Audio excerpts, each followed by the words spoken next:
Bonjour à tous, bienvenue dans cette nouvelle émission de Contrepoint. Cette semaine, nous recevons Jean-Baptiste Noé pour parler du sujet crucial de la Syrie. Alors, première question, Jean-Baptiste Noé, parlons un peu de Bachar al-Assad, parce que il était membre du parti Baas au tout début, et en quoi consiste ce parti et quelle était son idéologie? Alors, en effet, on ne comprend pas l'histoire contemporaine de la Syrie si on nommait l'importance du parti Baas, dont était membre Bachar al-Assad, comme son père d'ailleurs Hafez al-Assad. Le parti Baas est un très ancien parti qui est né dans les années 1940. Il y a eu plusieurs mouvements fondateurs et qui a été fondé par une diaspora arabe, donc des intellectuels arabes présents à Paris, étudiants à la Sorbonne, qui ont été marqués par les idées socialistes, les idées décolonialistes. Nous sommes dans ce terreau intellectuel d'après Deuxième Guerre mondiale qui voit un bouillonnement, une réflexion sur ce que doit être le monde arabe. N'oubliez pas qu'en 1946-47, le monde arabe sort à peine de l'indépendance par rapport à l'Empire ottoman, qui a disparu il y a 25 ans environ, et qui également sort à peine de la période des mandats. Le mandat syrien finit en 1946. Donc il y a une grande réflexion sur qui nous sommes, nous, population arabe aujourd'hui indépendante, indépendante des Ottomans, indépendante des Français ou des Anglais pour la partie irakienne, puisque le parti Baas a aussi été très présent en Irak. Et donc ce parti développe une idéologie qui est à la fois socialiste et pan-arabe. Donc pan-arabe, l'idée est de réunir l'ensemble des Arabes entre eux. D'ailleurs, la Syrie, entre 1958 et 1961, a été unie à l'Égypte. C'est ce qu'on appelait la RAU, la République arabe unie. Et d'ailleurs, elle aurait même bien aimé être unie à l'Irak. Et puis, elle est également socialiste. Le slogan du parti Baas, c'est unité, liberté, socialisme. Donc, abolition de la propriété privée, contrôle de l'économie par l'État, comme toute idéologie socialiste. Et c'est ce parti Baas dont est issu Hafez al-Assad. Le parti Baas prend le pouvoir en Syrie en 1963. Hafez al-Assad devient le dirigeant de la Syrie en 1971, jusqu'en 2000 où il décède, et son fils Bachar prend le pouvoir de 2000 à 2024. En Irak, pareil, Saddam Hussein est issu lui aussi du parti Baas. Donc vous voyez que le parti Baas a régné, a imposé une idéologie, a formé des cadres dans le Moyen-Orient, Syrie, Irak, plus d'autres pays où il était présent sans être au pouvoir. Et donc il est vraiment l'acteur incontournable de la deuxième partie du XXe siècle jusqu'à cette année 2024 où il a disparu. Alors, le parti a réussi à prendre le pouvoir dans deux pays, la Syrie et l'Irak. Pour autant, il n'est pas parvenu à se maintenir vraiment ou à créer une vraie puissance politique. Pourquoi? Alors en effet, on voit que le parti donc, porte au pouvoir notamment Saddam Hussein en Irak et les Assad en Syrie. Mais ce qui est intéressant, c'est de voir qu'assez rapidement, le parti Baas devient une forme de coquille vide. C'est-à-dire que c'est l'idéologie à laquelle on se rattache, parce qu'il faut toujours se rattacher à une idéologie, il faut toujours se rattacher à une grande idée, pour en réalité, dans le cas de l'Irak comme de la Syrie, être en fait des systèmes de captation des richesses et d'oppression des opposants politiques. Donc, tout en conservant l'étiquette du parti Baas, on a, je vais rester sur la Syrie, en réalité une dictature qui est établie par la famille Assad et également par le clan des Alaouites, puisque la Syrie n'est pas un État-nation. On a différentes communautés en Syrie. On a des sunnites, on a des Kurdes, on a des Alaouites, on a des Druzes, on a des chrétiens, et pour les communautés essentielles. Et donc, n'étant pas un État-nation, eh bien, vous avez une minorité qui prend le pouvoir, ce sont les Alaouites, et qui impose le pouvoir aux autres par la force et par la répression. Et également, on a une captation des richesses. Évidemment, Bachar al-Assad a des comptes bancaires qui sont largement fournis. Il est propriétaire de pas mal de bâtiments à Moscou, d'ailleurs la raison pour laquelle il est parti à Moscou après son renversement, et qui, donc, en fait, ce mouvement, cette communauté, a pris le contrôle d'un pays et capte les richesses du pays à son bien propre. Ce qui fait que la Syrie a stagné au niveau économique. Et on voit bien qu'à chaque fois, ça fonctionne par la captation des richesses et par la répression. Le parti Baas a-t-il bénéficié de soutien à l'étranger? Alors en effet, s'il prend le pouvoir en Syrie et en Irak, tout en étant pan-arabe, il a aussi une vision internationale. Et donc on a des entités du parti Baas dans d'autres États, je pense notamment au Yémen. Il y a également un embryon de parti Baas au Liban, mais ça n'a pas vraiment pris.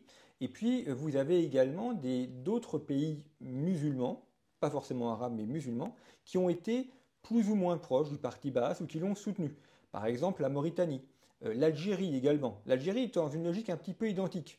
Alors, autre histoire, opposition à la France, arrivée au pouvoir des généraux, captation des richesses algériennes par les généraux, mais mouvement socialiste, appropriation des richesses, et donc association avec le parti Baas, ce qui permet au mouvement algérien à la fois de se rattacher à la Syrie et à l'Irak, et en même temps de contrecarrer le voisin marocain avec lesquels ils sont en opposition. Et puis, idem pour le Parti socialiste français. François Mitterrand est très ami, très lié à Fayez al-Assad, parce que les deux appartiennent à une internationale socialiste. Donc, grâce à cette affiliation au socialisme international, le parti Baas et notamment les Assad ont pu disposer de liens avec les mouvements socialistes en Europe. Donc ça a aussi contribué à leur longévité. Ce n'est pas la seule cause, hein, bien évidemment, mais ça a contribué à leur longévité et à leur légitimité au niveau international. Alors, la chute d'Assad, désormais, est-elle une bonne chose? Parce que cela fait 10 ans qu'il ne tient plus son pays. Économiquement, il est ruiné, donc c'est pour ça qu'il a commencé à le transformer en narco-État à partir de 2018. Les conditions exécrables des prisons ne sont plus un secret. Qui va le remplacer et y a-t-il un avenir serein pour la Syrie? Alors, en effet, on se réjouit toujours évidemment qu'une Mm. dictature soit renversée. Et on n'a évidemment on va verser aucune larme pour celle des Assad. Ceci dit, ce qui arrive est peut-être au moins aussi pire que ce qui est disparu. Et c'est toute l'ambiguïté. On voit certains qui crient à la démocratie, aux droits de l'homme, en espérant un avenir radieux pour la Syrie. Donc ça s'est projeté sur la Syrie des visions complètement erronées. On sait très bien que ceux qui ont renversé Assad, c'est le mouvement HTS, qui est un mouvement islamiste, même s'il essaye de faire oublier son passé, et que Al-Joulani est un cadre d'Al-Qaïda, avec un logiciel mental d'Al-Qaïda, et formé par des dirigeants et des penseurs d'Al-Qaïda. Donc je ne sais pas si ça sera pire, en tout cas ce ne sera pas forcément mieux que la période Assad. Simplement, ce que l'on voit effectivement, c'est que Assad ne contrôlait plus rien. Hein, les personnes, toutes les sources qu'on a en Syrie confirment que depuis plusieurs mois, ce régime était une coquille vide. C'est la raison pour laquelle d'ailleurs HTS a pu renverser l'armée aussi facilement. Elle n'était plus payée, elle n'avait plus de munitions, elle n'avait plus non plus d'intérêt ou de volonté pour se battre. Hein. C'est pour ça qu'en 10 jours, elle a été renversée. Et on peut même se demander si Assad voulait vraiment se maintenir au pouvoir et repartir dans une logique de 10 ans de guerre civile. Donc finalement, il a préféré partir, il a 60 ans, et se dire qu'il allait couler une retraite heureuse avec des comptes bancaires pleins et un accueil tout à fait correct à Moscou. Donc en fait, c'est une coquille vide qui vient d'être renversée. Ceci dit, pour la suite, comme je l'ai dit en début d'émission, la Syrie n'est pas un État-nation. Donc soit la Syrie éclate en plusieurs morceaux, donc une partie pour les Kurdes, une partie pour les Alaouites, une partie pour Daesh, une partie pour HTS. C'est une hypothèse, hein, je ne prédis pas l'avenir, mais je définis les différentes hypothèses possibles. Deuxième hypothèse, c'est de maintenir l'unité de la Syrie en définissant un ennemi commun. Aujourd'hui, vous avez un ennemi qui est facilement définissable, ce sont les Kurdes. Pourquoi? Parce que les Kurdes, notamment au Rojava, ont une volonté de fonder un pays autonome. Les Turcs sont évidemment opposés à l'indépendance des Kurdes, à ce qu'ils aient un État autonome. Et donc, ça pourrait être une possibilité que HTS, se liant avec les autres communautés et les autres mouvements, lance une répression contre les Kurdes. C'est une possibilité, hein. Je ne sais pas si ça arrivera, on le saura d'ici quelques jours ou d'ici quelques semaines. En tout cas, c'est une possibilité. Et puis vous avez souligné le narco-État.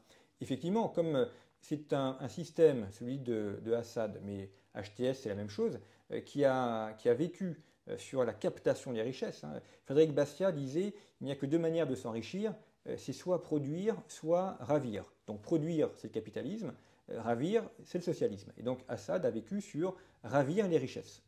Et donc ce ravissement des richesses, ce vol des richesses, s'est doublé ensuite de la transformation de la Syrie en narco-État, notamment avec le Captagon et avec la cocaïne. Cocaïne qui d'ailleurs finance en partie le Hezbollah. On pourra en faire une vidéo, une autre émission. C'est tout à fait passionnant de voir les systèmes internationaux qui partent de la Bolivie, de la Colombie, qui traversent l'Atlantique, qui arrivent dans le golfe de Guinée, où on a des agents du Hezbollah et des agents syriens dans le golfe de Guinée, notamment au Nigeria. Ça traverse l'Afrique et ça arrive ensuite au Moyen-Orient. Et ensuite, la drogue est irriguée pour les populations locales. Une des raisons d'ailleurs pour lesquelles l'Arabie saoudite et l'Iran n'ont pas soutenu la Syrie, c'est qu'ils en avaient assez d'avoir un narco-État à leur porte qui leur envoyait leur captagon et leur cocaïne. Donc ils ont mis un terme, sachant que Assad ne voulait pas lutter contre ces réseaux-là, puisque c'était une partie de sa richesse. Donc là aussi, vous avez tout à fait raison, en sous-plan ou en décor, il y a ces logiques de trafic de drogue, de trafic de cocaïne, de captagon, qui fait que la Syrie a vécu également sur ces trafics illicites et illégaux. Une dernière question, Jean-Baptiste Noé. Quel avenir, selon vous, pour les minorités, notamment chrétiennes et alaouites? Alors ça, c'est le grand problème. Les minorités ne sont pas minoritaires partout. Elles ont un territoire. Donc les alaouites ont ce qu'on appelle le réduit alaouite, la région côtière, la région de Latakia. Alors ça pourrait éventuellement faire un État indépendant. D'ailleurs, certains appellent à un État indépendant alaouite. Ça me paraît peu probable dans la mesure où je vois mal les autres communautés laisser la partie la plus intéressante de la Syrie, à savoir la partie côtière, devenir indépendante. Évidemment, on voit bien que les gens vont pas se battre pour le désert, tant plus qu'il n'y a pas de pétrole ni de gaz. En revanche, la partie littorale, avec notamment la base russe de Tartous, là, ça va être un objet de contrôle et de lutte. Pour les chrétiens, c'est différent parce qu'ils sont minoritaires, mais ils ne sont pas majoritaires sur un territoire. Ils ne contrôlent pas de territoire. Ils sont disséminés un peu partout. Alors, ils sont déjà beaucoup moins nombreux qu'il y a 10 ans. Ils ont été victimes des répressions et des combats. Aujourd'hui, pour eux, l'avenir est assez sombre. Les informations qu'on a pu avoir jeudi et vendredi en appelant nos contacts, nos sources sur place, c'est que la situation est extrêmement tendue, aussi bien à Alep qu'à Damas. Et donc, le plus probable pour eux, je ne dis pas ça, c'est pas ce que je souhaite, c'est le plus probable, encore une fois, en géopolitique, on émet des hypothèses et on essaye de voir ce qui pourrait se passer, mais le plus probable, c'est qu'ils s'en aillent tout simplement pour éviter la répression, pour éviter d'être tués. Ça va être pour eux la valise ou le cercueil. On voit bien que pour l'instant, Al-Joulani suit un petit peu le même mouvement que les talibans, c'est-à-dire quelque chose de très présentable à l'extérieur, mais une idéologie intérieure qui n'a pas du tout changé. Et la question, c'est est-ce qu'il va effectivement conserver cette présentabilité, on peut dire? Est-ce qu'il va vraiment chercher à unir tous les Syriens? Ou est-ce que d'ici quelques semaines ou d'ici quelques mois, il va partir vers un régime islamiste dur et répressif? Alors l'avenir le dira, mais aujourd'hui, ça reste l'hypothèse la plus probable. Et donc, ça pose évidemment un grand problème pour les libertés fondamentales, les libertés religieuses, et donc pour les chrétiens syriens. Merci Jean-Baptiste Noé. Merci à vous.